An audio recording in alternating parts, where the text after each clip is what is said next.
Hello दोस्तों, NP education YouTube channel पर आपका बहुत बहुत स्वागत है और हम उम्मीद करते हैं कि आप स्वस्थ होंगे। देखिए, आज हम लोग पढ़ेंगे वृत्त से संबंधित महत्वपूर्ण प्रमेय। यानी जो वृत्त से संबंधित महत्वपूर्ण प्रमेय हैं, अगर हम बात करें तो जो भी एग्ज़ाम होते हैं, जहाँ भी वृत्त अगर होता है सिलेबस में, वहाँ इससे निश्चित तौर पे प्रश्न पूछे जाते हैं। तो आइए आज हम लोग पढ़ेंगे वृत्त से संबंधित महत्वपूर्ण प्रमेयों को। देखिए, वृत्त से संबंधित महत्वपूर्ण प्रमेय को समझने से पहले थोड़ी सी बातें समझनी जरूरी है, तो उन्हें हम समझते हैं। जैसे देखिए, यह वृत्त है, तो अगर हम वृत्त की बात करें तो वृत्त का जो एकदम मध्य बिंदु होता है या जो केंद्र होता है, जो एकदम मध्य में होता है, उसे हम क्या कहते हैं भैया? केंद्र कहते हैं ना। यह केंद्र है। मान लीजिए इसको हम ओ से दिखा सकते हैं, और यह जो होता है वृत्त की परिधि कहलाता है, और इसी का जो परिमाप करते हैं तो परिधि या परिमाप भी इसको हम कहते हैं। ठीक है, अब ध्यान दीजिए, केंद्र से जो वृत्त की परिधि के बीच की दूरी है, इसे ही हम क्या कहते हैं भैया? त्रिज्या कहते हैं ना। देखिए, यह जो है त्रिज्या, अगर हम कहें कि इसको अगर पूरा मिला दिया जाए तो यह व्यास बन जाता है। सही है, यह त्रिज्या है। और अगर हम इसे पूरा मिला दें तो हम इसे कह सकते हैं कि यह क्या हो गया भैया? व्यास हो गया ना। यानी कि यह पूरा जो हो गया उसका नाम है व्यास। और एक चीज हमेशा ध्यान दीजिएगा कि वृत्त के परिधि के दो बिंदुओं को, यानी वृत्त की जो परिधि है उसके दो बिंदुओं को मिलाने वाली रेखा भी क्या कहलाती है भैया? तो निश्चित तौर पे वह कहलाती है जीवा। यानी कि यह जो व्यास है वह जीवा है। अगर हम कहें तो जो वृत्त का व्यास होता है, वृत्त की सबसे बड़ी जीवा होती है। सही है, जो वृत्त का व्यास होता है वह सबसे बड़ी जीवा होती है वृत्त की। यानी कि अगर हम कहें तो हम यहां भी इसे मिला सकते हैं, कोई समस्या नहीं। जैसे मान लीजिए हमने मिला दिया ए और बी। अब ए बी क्या हो गई भैया? जीवा हो गई। मान लीजिए यह पी और क्यू है, तो जो पी क्यू है यह व्यास है, लेकिन चूंकि जो मध्य से जाता है या केंद्र से होकर जाता है वो तो व्यास हो गया। तो वृत्त की सबसे बड़ी जो जीवा होती है वह व्यास होती है। अब उससे जितनी भी आप वृत्त में जीवा खींचेंगे, सब जीवाएं क्या होंगी? छोटी होंगी। यहां भी देखिए जीवा हम खींच सकते हैं, यानी कहा जाए, चलिए इसका नाम आर्यस रख दिया हमने। यानी कहा जाए कि वृत्त में अनंत जीवाएं खींची जा सकती हैं ना। किसी भी वृत्त में हम अनंत जीवाएं खींच सकते हैं, लेकिन उसमें सबसे बड़ी जो जीवा होती है वह कौन सी होती है भैया? तो वह सबसे बड़ी जीवा जो होती है वृत्त की व्यास ही होती है। सही है। अब और कुछ समझते हैं इसमें। चलिए, इतना हम लोगों ने समझा जीवा को। अब देखिए, वृत्त की हम त्रिज्या को समझते हैं। देखिए होता क्या है, वृत्त की त्रिज्याएं, अगर दो त्रिज्याएं वृत्त में खींच दी जाए तो उसके जो मध्य का भाग होता है उसी को हम त्रिज्यखंड कहते हैं। जैसे मान लीजिए यहां ओ है, अगर हमने दो त्रिज्याएं इसमें खींच दिया ए और बी, तो यह जो भाग कहा जाएगा पूरा, वह क्या होगा भैया? त्रिज्यखंड होगा ना। यह जो होगा त्रिज्य खंड होगा। यानी दो त्रिज्याओं के मध्य का जो खंड वाला भाग है उसको हम त्रिज्य खंड कहेंगे। अगर कहा जाए तो यह छोटा दिखाई दे रहा है, तो इस भाग को हम लघु त्रिज्य खंड भी कह सकते हैं,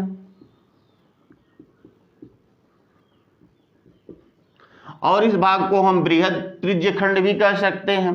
अब यहां पे ध्यान दीजिए, यह तो पूरा भाग त्रिज्य खंड हो गया, लेकिन यहां पर जो होता है, यानी ए और बी के बीच की दूरी दिखाई दे रही है ये वाली। ठीक है, मान लीजिए अगर कहा जाए ए एक्स बी, ठीक है, यह क्या हो गया भैया? चाप हो गया। ठीक है, यह चाप है, या इसको हम चाप खंड भी बोलते हैं। अब देखिए, यह चूंकि छोटा है इसलिए इसको हम लघु चाप भी कह सकते हैं। क्या हो जाएगा? यह लघु चाप हो जाएगा। और इधर अगर हम जाएं तो यहां पे ध्यान दीजिएगा, अब यह जो बहुत बड़ा दिखाई दे रहा है तो हम कह सकते हैं, देखिए यहाँ y हमने लिख दिया, ए वाई बी, यह कैसा चाप हो गया, ए वाई बी वाला जो चाप होगा यह जो आपका होगा यह भी चाप होगा, लेकिन चूंकि यह बड़ा है इसलिए इसको हम बृहद चाप कहेंगे ना, बृहद चाप, यह सबसे बड़ा चाप हो गया। वैसे ही अगर आगे समझने का प्रयत्न करें, देखिए यहाँ पे अगर हम कहें तो यह लघु यानी छोटा दिखाई दे रहा है तो लघु चाप, यह बड़ा दिखाई दे रहा है इसलिए क्या हो गया सॉरी बृहद चाप हो गया ना। तो देखिए यहाँ पे इसको हम चाप खंड भी बोल सकते हैं या चाप कहते हैं। तो ए यक्स बी जो है लघु चाप है और ए वाई बी क्या है भैया, बृहद चाप है ना। अब आगे थोड़ा सा देखें, आइए और कुछ समझते हैं। अगर देखिए यहीं पे ध्यान दीजिए आप कि अगर हम कहें कि यहां पे अगर जो यहां पे हम व्यास होता है, अगर हम व्यास की बात कर लें, मान लीजिए यह व्यास है, केंद्र O से होकर जाता है इसलिए इसका नाम व्यास है। तो व्यास वृत्त को दो बराबर भागों में काटता है इसलिए हम कह सकते हैं, ध्यान दीजिए, इससे अर्धवृत्त बना, एक ठो अर्धवृत्त इधर बना, एक ठो अर्धवृत्त इधर बना। अब अर्धवृत्त की बात करें तो ध्यान दीजिए या तो आधा चाप हो गया ना, तो इसी को हम अर्धचाप भी कहते हैं, अर्धचाप। और यह वाला जो भाग है यह भी क्या बना भैया, अर्धचाप बना। तो निश्चित तौर पे हम कहें कि वृत्त के जो अर्धचाप होते हैं वह बराबर होते हैं ना। वृत्त के जो अर्धचाप होते हैं यानी आधा चाप अगर हम कहें वृत्त का, तो वह आपस में क्या हो जाते हैं भैया, बराबर हो जाते हैं। तो हम लोगों ने अब तक समझा, देखिए यहां से यह त्रिज्या हुआ, यह जो हुआ क्या हुआ भैया, अगर इधर भी एक त्रिज्या है तो यहां जो व्यास बन गया। अब इसके अंदर का जो भाग हो सकता है वह त्रिज्यखंड कहला सकता है, या कहें कि हमने ऐसे कर दिया, थोड़ा सा साफ समझ में आएगा ऐसे। तो यह जो भाग है वह क्या हो गया, त्रिज्यखंड हो गया ना, त्रिज्यखंड हो गया, त्रिज्यखंड। और यह जो चाप हुआ वह कैसा चाप था, तो आप कह सकते हैं कि यह तो लघु चाप था, क्योंकि यहां से यहां तक लघु चाप बना। अगर यहां पूरा हुआ तो अर्धचाप बना। अब देखिए यह वाला जो अगर पूरा चाप हम ले लें तो यह चाप कैसा होगा, बृहद चाप होगा, सही है। और अगर कहा जाए कि यहां ध्यान दीजिए, अगर हमने जीवा को भी समझा था तो वृत्त की सबसे बड़ी जीवा कौन सी होती है, तो आप कह सकते हैं कि वृत्त की सबसे बड़ी जो जीवा होती है वह व्यास होती है। और वृत्त में कितनी जीवाएं खींची जा सकती हैं, तो हम कह सकते हैं कि वृत्त में अनेक जीवाएं खींची जा सकती हैं या अनंत जीवाएं खींची जा सकती हैं। जैसे आप देखिए यहां से शुरू कर सकते हैं, इससे नीचे भी जीवा हो सकती है, ऐसे ऐसे बहुत सी जीवाएं आप खींच सकते हैं वृत्त की। तो हम कह सकते हैं कि हम एक वृत्त में कितनी जीवाएं खींच सकते हैं, तो अनंत जीवाएं खींच सकते हैं। लेकिन आपसे पूछ देता है कभी कभी कि वृत्त की सबसे बड़ी जीवा कौन सी होती है, तो उसका नाम क्या होगा भैया, व्यास होती है ना। और जो व्यास होती है, आप जानते हैं व्यास का मान कितना होता है, यानी इसे हम डी से दिखाते हैं, इसका मान कितना होता है भैया, तो आप कहते हैं 2 त्रिज्या, यानी आर के बराबर, 2 आर के बराबर होता है ना। तो हम कह सकते हैं डी बराबर क्या हो गया भैया, 2 आर हो गया, या आर बराबर क्या हो गया, तो आप कह सकते हैं डी बटे 2 हो गया, या आर बराबर क्या हो गया, 1/2 इंटू डी हो गया, सही है। यह क्या हो गया भैया, तो निश्चित तौर पे आप कह सकते हैं कि यह व्यास और त्रिज्या के बीच का संबंध होता है। लेकिन अक्सर आपसे यही पूछता है कि वृत्त की सबसे बड़ी जीवा कौन सी होती है, तो वृत्त की सबसे बड़ी जीवा कौन सी होती है, तो हम कह सकते हैं व्यास होती है। अगर इतना हम लोगों ने समझ लिया तो आइए कुछ वृत्त से संबंधित महत्वपूर्ण प्रमेय हैं, उन प्रमेयों का भी अध्ययन कर लेते हैं कि वास्तव में वृत्त से संबंधित कौन कौन सी प्रमेय हैं और क्या क्या विशेषताएं हैं, क्योंकि प्रमेय से ही संबंधित प्रश्न पूछे जाते हैं वृत्त में बहुत ज्यादा। अगर देखेंगे तो इससे ही संबंधित बहुत से प्रश्न हैं जो आज तक के एग्जामों में पूछे गए। तो आइए सबसे पहले हम लोग पढ़ते हैं वृत्त से संबंधित प्रमेय, यानी कि कौन सा भी है, प्रमेय नंबर 1। प्रमेय नंबर 1 पढ़ते हैं। देखिए प्रमेय नंबर 1 क्या कहती है, समतल में स्थित किसी दो बिंदुओं से होकर अनंत वृत्त खींचे जा सकते हैं। क्या कहती है भैया प्रमेय नंबर 1 कि समतल में स्थित दो बिंदुओं से अनंत वृत्त खींचे जा सकते हैं। देखिए प्रमेय नंबर 1 कहती है, या वृत्त का प्रमेय नंबर 1 क्या है, तो हम कह सकते हैं कि समतल में स्थित दो बिंदुओं से अनंत वृत्त खींचे जा सकते हैं। इससे पहले हम लोगों ने इसे बिंदु में भी पढ़ा था, क्योंकि बिंदु की बात आ गई थी। लेकिन यहां भी पढ़ लीजिए कि ध्यान दीजिए, अगर समतल में दो बिंदु हैं तो इससे होकर हम कितने वृत्त खींच सकते हैं, अनंत वृत्त खींच सकते हैं। कैसे, देखिए मान लीजिए एक बार हम इसको व्यास मानकर तो वृत्त खींच सकते हैं, कोई समस्या नहीं था भी, सही है, व्यास मानकर हम वृत्त खींच सकते हैं। चलिए थोड़ा सा फिर से बनाते हैं। मान लीजिए दो बिंदु हैं, एक बार हम इसको क्या कर लें, व्यास मानकर एक ठो वृत्त बना देना।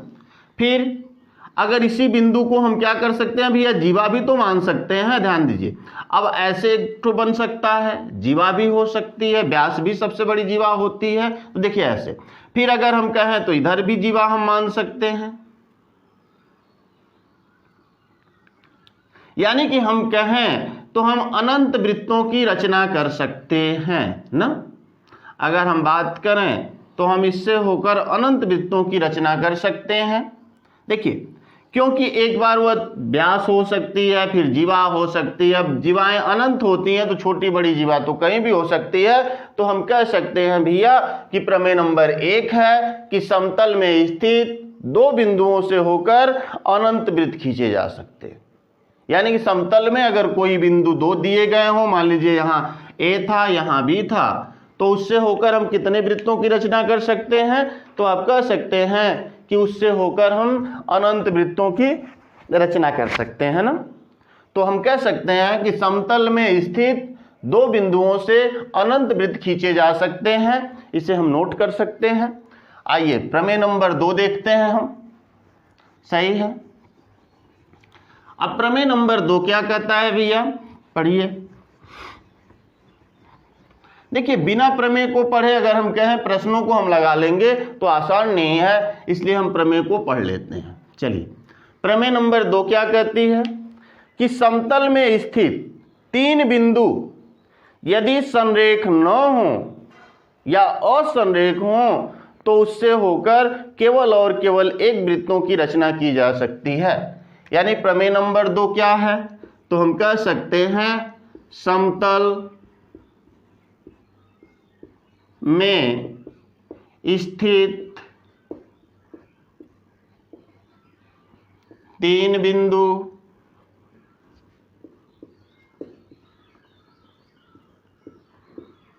यदि संरेख न हो ना, यदि संरेख न हो, या इसी को हम लिख सकते हैं असंरेख हो।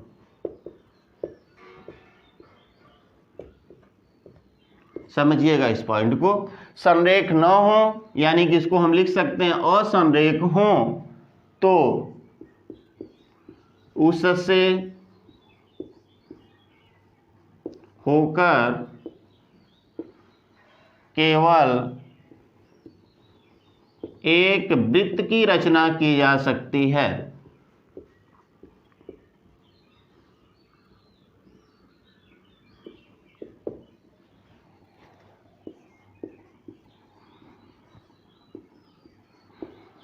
यानी कि समतल में स्थित तीन बिंदु यदि संरेख न हो या जिसको हम कह सकते हैं कि असंरेख हो, तो उससे होकर केवल एक वृत्त की रचना की जा सकती है। देखिए, 3 बिंदु संरेख न हो का मतलब कि 3 बिंदु ऐसे जिनसे होकर एक रेखा न खींची जा सके। कहने का मतलब भैया कि 3 बिंदु मान लीजिए 1, 2 और 3, ये ऐसे हों कि जिससे होकर एक रेखा न खींची जा सके। देखिए लिखा गया संरेख न हो, मतलब एक रेखा पर न हो। असंरेख हो यानी कि असंरेख हो, तो उससे होकर हम कितने वृत्तों की रचना कर सकते हैं? तो आप कह सकते हैं कि उससे होकर हम 3 वृत्तों की रचना कर सकते हैं। अरे सिर्फ एक वृत्त की रचना कर सकते हैं यदि 3 बिंदु क्या हो? असंरेख हो ना। ध्यान दीजिए, हम इससे होकर मात्र और मात्र एक ही वृत्त की रचना कर सकते हैं जो इन तीनों बिंदुओं से होकर जाएगा। सही है, चलिए देखते हैं। मान लीजिए यहां है, तो इससे होकर हम केवल और केवल एक वृत्त की रचना कर सकते हैं जो इससे होकर जा सकता है। पहले वृत्त ही बना लेते हैं, समझिए। अब ध्यान दीजिए, 1, 2 और 3 ऐसे बिंदु हैं, ए, बी और सी। तो उससे होकर हम केवल और केवल 3, अगर 3 बिंदु असंरेख हों तो उससे होकर हम केवल और केवल एक वृत्त की ही रचना कर सकते हैं ना। जैसे देखिए, कभी कभी आता है, आपसे पूछता है कि अगर कोई वृत्त हो तो हम वृत्त का केंद्र कैसे ज्ञात करेंगे। मान लीजिए आपने एक वृत्त खींच दिया, अब उसका केंद्र आप कैसे ज्ञात करते हैं? तो केंद्र ज्ञात करने की विधि आपको बताई जाती है कि वृत्त की परिधि पर 3 बिंदु लीजिए, ए, बी और सी मान लीजिए आपने ले लिया। ए को आप बी से मिला दीजिए, सी को आप बी से मिला दीजिए। अब क्या करना होता है भैया? ए बी का लंबार्धक खींचिए, सही है ना। अब इसका आप इस ऐसी रेखा खींचिए जो इस पे लंब भी हो और इसको समान 2 भागों में विभाजित भी कर रहा हो। फिर इसका भी आप लंबार्धक खींचिए, मतलब ऐसी रेखा खींचिए जो इसको 2 भागों बराबर भागों में विभाजित भी करे और इस पे क्या हो? लंब भी हो। तो यह दोनों लंबार्धक आपस में जहां काटेंगे वहीं वृत्त का केंद्र होगा ना।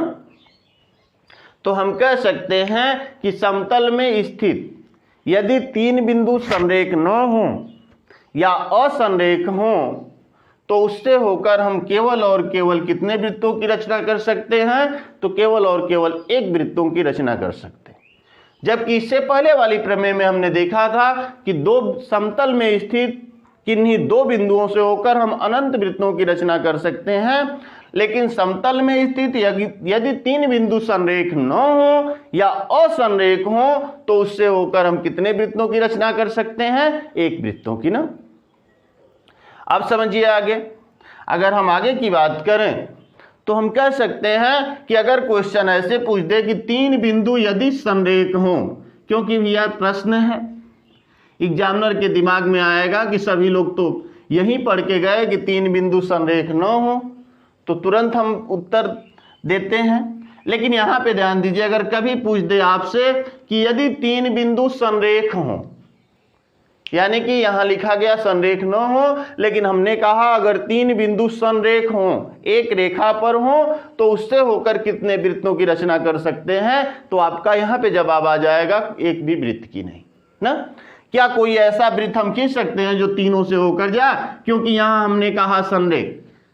क्योंकि देखिए, सवाल जो बनता है या प्रश्न जो बनता है ना, यह उलझाने वाला, क्योंकि हमारे दिमाग में तो ही चलता है। लेकिन अगर प्रश्न यह दे दिया जाए कि यदि 3 बिंदु संरेख हों तो उससे होकर हम कितने वृत्तों की रचना कर सकते हैं? तो आप कहेंगे एक भी वृत्त की रचना हम नहीं कर सकते यदि 3 बिंदु क्या हो जाए? संरेख हो जाए।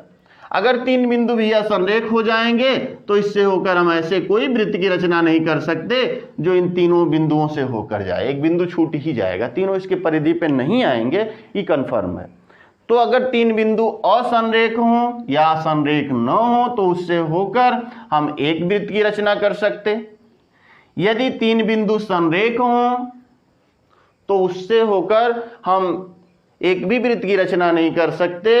और समतल में स्थित दो बिंदुओं से हम क्या कर सकते हैं, अनंत वृत्तों की रचना कर सकते हैं। इतना हम लोगों ने पढ़ा। चलिए अगली प्रमेय की बात करते हैं, प्रमेय नंबर 3। अब देखिए प्रमेय नंबर 3 क्या है, आइए अगर हम प्रमेय 3 की बात करें तो प्रमेय 3 कहती है कि वृत्त की परिधि पर स्थित बिंदु पर खींची गई रेखा, ध्यान दीजिए, वृत्त की परिधि पर स्थित किसी बिंदु पर खींची गई स्पर्श रेखा, ठीक है, और उसी बिंदु पर से खींची गई त्रिज्या या उसी बिंदु को त्रिज्या से यदि मिलाया जाए तो वह एक दूसरे पे लंब होते हैं। सही है। देखिए इसे लिख लीजिए कि वृत्त की परिधि पर स्थित किसी बिंदु, देखिए यह क्या है, तो हम कह सकते हैं वृत्त की परिधि पर स्थित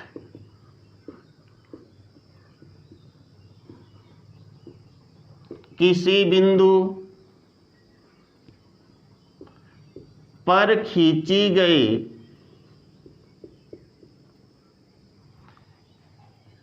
स्पर्श रेखा और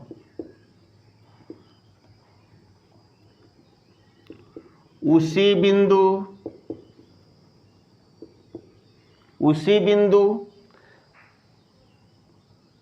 को त्रिज्या से, उसी बिंदु को केंद्र से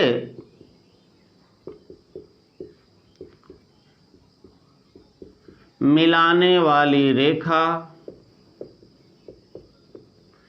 एक दूसरे पर लंब होती हैं।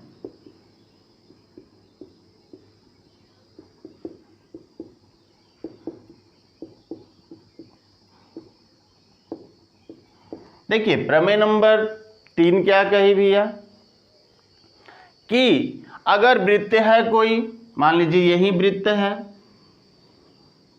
और यह वृत्त का अगर स्पर्श बिंदु है, अगर इससे हम क्या करें, एक ठो स्पर्श रेखा खींच देना, ध्यान दीजिए, ऐसी रेखा खींचें जो कहाँ स्पर्श कर रहा है, इस बिंदु पर स्पर्श कर रहा है, ठीक है। मान लीजिए ए बी और यहाँ पे आपने जो रेखा खींचा उसका नाम क्या है भैया, पी है ना, ए पी बी रेखा खींचा, जो पी क्या है, वृत्त का स्पर्श बिंदु है ना, यही देखिए स्पर्श बिंदु है,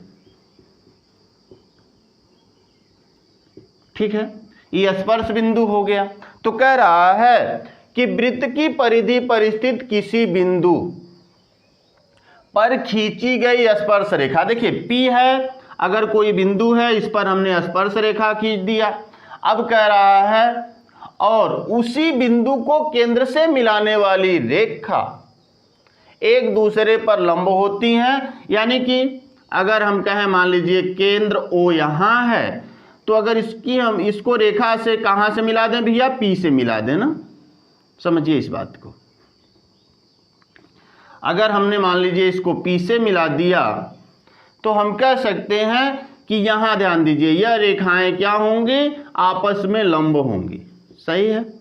यानी कि आप कह सकते हैं कि ध्यान दीजिए, वृत्त की परिधि पर स्थित कोई बिंदु, मान लीजिए P है स्थित, अब P से होकर हमने कोई स्पर्श रेखा खींच दिया तो P क्या भैया बन गया, स्पर्श बिंदु बन गया। सही है।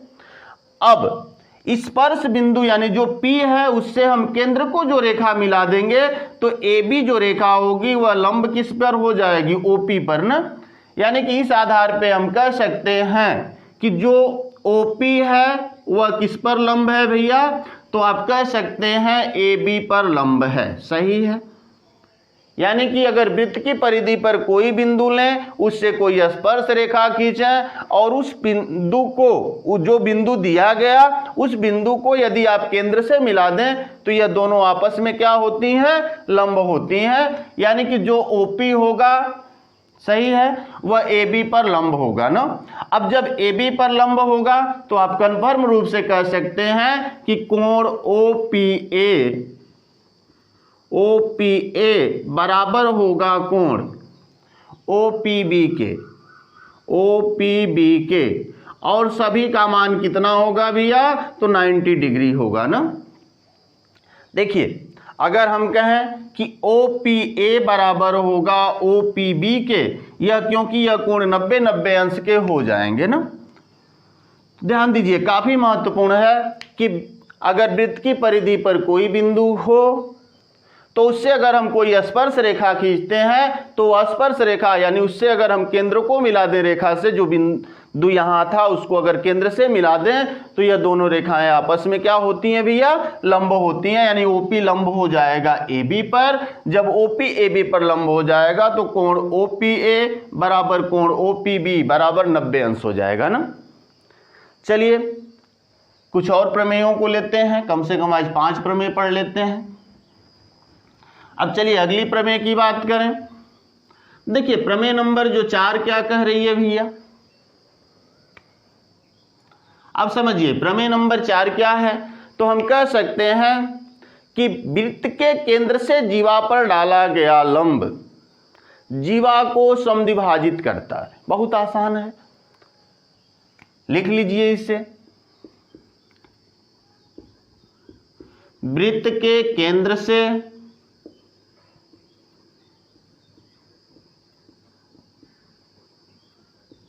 जीवा पर डाला गया लंब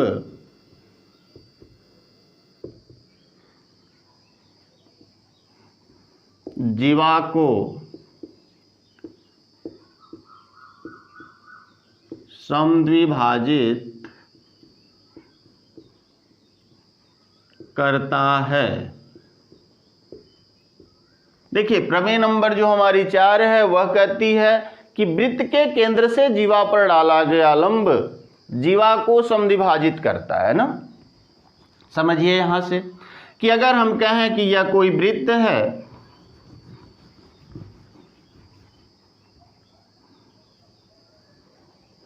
मान लीजिए यह वृत्त है, तो यहां समझिए यह तो जीवा हो गई, क्योंकि आपने पढ़ा जीवा में कि वृत्त की परिधि के दो बिंदुओं को मिलाने वाली रेखा जीवा कहलाती है। जैसे A और B है तो AB एक जीवा हो गई। मान लीजिए यहाँ वृत्त का केंद्र O है।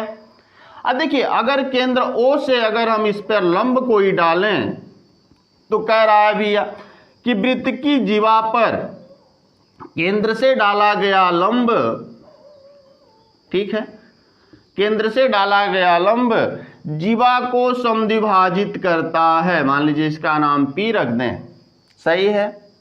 तो आप कह सकते हैं कि यदि वृत्त के केंद्र से हम जीवा पर कोई लंब डालते हैं तो वह जीवा को क्या करता है भैया, समद्विभाजित करता है। बहुत ही महत्वपूर्ण प्रमेय है यह, और इससे अक्सर क्वेश्चन आपके एग्जाम में बनते हैं।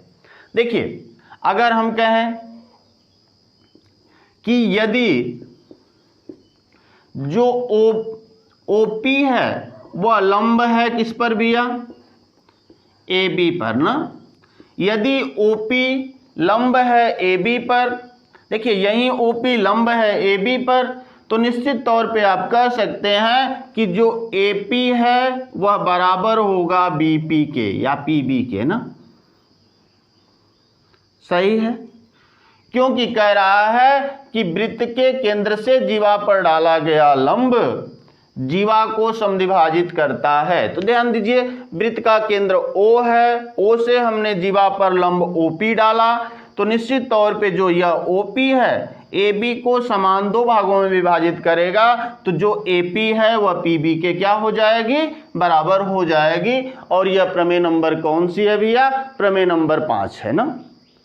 प्रमेय नंबर 5 कह रहा है कि वृत्त के केंद्र से जीवा पर डाला गया लंब जीवा को समद्विभाजित करता है। सही है, यह प्रमेय नंबर 4 है कि वृत्त के केंद्र से जीवा पर डाला गया लंब जीवा को समद्विभाजित करता है। सही है। एक और प्रमेय देख लेते हैं, क्योंकि ऐसे अगर कहा जाए तो कुल 16-17 प्रमेय हैं, जिसको 2-3 पार्ट में हम लोग कर लेंगे, क्योंकि एक ही पार्ट में करेंगे तो काफी लंबा हो जाएगा वो पार्ट। चलिए आ जाइए 5वां नंबर।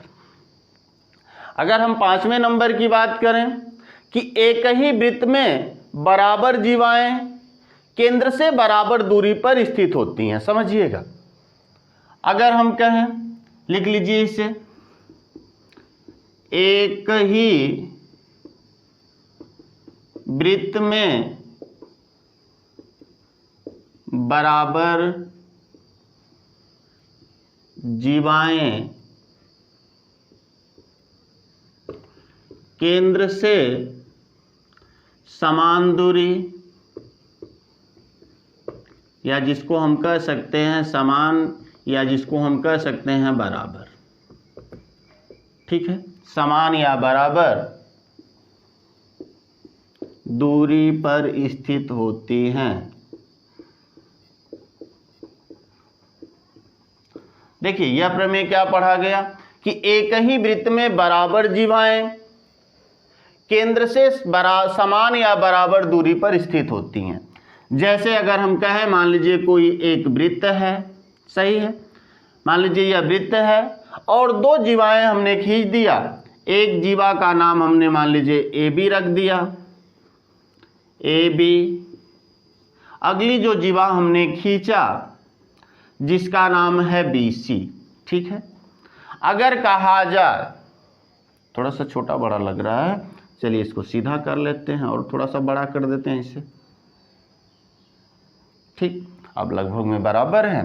तो ध्यान दीजिए, अगर कह रहा है भैया कि एक ही वृत्त में बराबर जीवाएं केंद्र से समान या बराबर दूरी पर स्थित होती हैं ना, तो ध्यान दीजिए दो जीवाएं हैं ए बी और बी सी, यानी कि कहा जाए कि यदि जो ए बी है वह बराबर है किसके भैया, बी सी के ना, यानी कि यह दोनों जीवाएं आपस में बराबर हैं, तो कन्फर्म है कि इनकी जो दूरी होगी केंद्र से वह भी क्या होगी, बराबर होगी ना। अगर हम कहें कि इसकी लंबवत दूरी ही लेते हैं हमेशा, मान लीजिए हमने लंबवत दूरी यहाँ से निकाल लिया इनका, ठीक है, और इस पे जो हमने लंब डाला उसका नाम हमने ई रख दिया, और इस पे जो लंब डाला इसका नाम हमने एफ रख दिया, और इसका नाम ओ है। तो भैया यदि जब ए बी बराबर है बी सी के, तो आप कंफर्म रूप से कह सकते हैं कि जो ओ एफ है वह बराबर होगा किसके, ओ ई के ना। जो ओ एफ है वह ओ ई के बराबर होगा, यह भी कंफर्म ही होगा। सही है, यानी कि कहा जाए कि किसी भी वृत्त में एक ही वृत्त में बराबर जीवाएं केंद्र से बराबर दूरी पर स्थित होती हैं। अगर देखिए मान लीजिए एक वृत्त है, दिया है भैया कि ए बी और बी सी दोनों जीवाएं क्या हैं, आपस में बराबर हैं, तो निश्चित तौर पे हम कह सकते हैं कि उनकी जो दूरी होगी केंद्र से दूरी क्या होगी, बराबर होगी। यानी कि ओ से इसकी दूरी जो होगी क्या होगी, बराबर होगी ना। तो हम कह सकते हैं कि एक ही वृत्त में बराबर जीवाएं केंद्र से बराबर दूरी पर स्थित होती हैं। तो आज हम लोगों ने कितनी प्रमेय को पढ़ा, 5 प्रमेय को पढ़ा, तथा त्रिभुज के वृत्त के बारे में हम लोगों ने समझा, अध्ययन किया। अब देखिए इससे आगे की जो प्रमेय है उसको हम लोग अगले पार्ट में समझने का प्रयत्न करेंगे, क्योंकि अगर एक ही पार्ट में पूरे हम प्रमेय को लें तो कम से कम मान के चलिए 2 घंटे की वीडियो बनेगी। तो इससे अच्छा यह है कि हम लोग 2 पार्ट या 3 पार्ट होंगे कम से कम इसके, क्योंकि मान के चलिए कि इसमें 18 प्रमेय है, तो अब तक यह 5वीं प्रमेय है। इसके बाद जो अगली प्रमेय पढ़ाएंगे उसमें हम लोग तो प्रमेय को थोड़ा सा ज़्यादा कर देंगे। तो निश्चित तौर पे हम कह सकते हैं कि 2-3 पार्टों में हम इन प्रमेयों को पढ़ लेंगे, और इन प्रमेयों से निश्चित तौर पे हमारे यहाँ क्वेश्चन पूछे जाते हैं, तो उन क्वेश्चनों को हम बड़ी आसानी से सॉल्व कर लेंगे। तब तक के लिए धन्यवाद।